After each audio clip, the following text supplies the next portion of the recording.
body weight sissy squats. I'm going to show you two different angles, and I'm going to give you some Coach Julio tips. So when we do this exercise, I want you to have your free hand tapping either a chair, a wall, something stable, so you can focus on the exercise rather than the balance part of it. Listen to the sequence of instruction. It's very important. Your stance is either going to be hip width or wider, and I'll explain in one moment.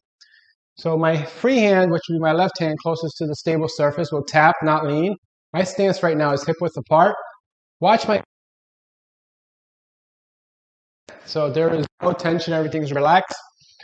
You will say to yourself, heels up, round upper back, squeeze your glute or pelvic tilt, then fall back.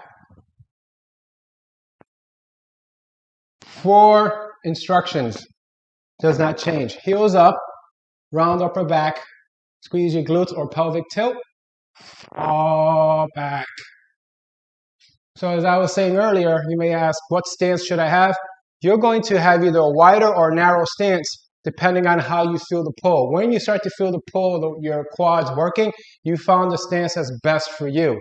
I'll give you a quick front view, and ideally you would not use a foam roller. It would be something like a wall or a stable surface, but for our situation, I will show you. So here's my upper body holding the beach ball, heels up, right? Upper back rounded, squeeze my glutes, and I fall back, fall back, fall back, and back up. So this is an exercise that works primarily. You never feel your lower back or your neck. If you do, stop the exercise and do for prescribed reps. Enjoy.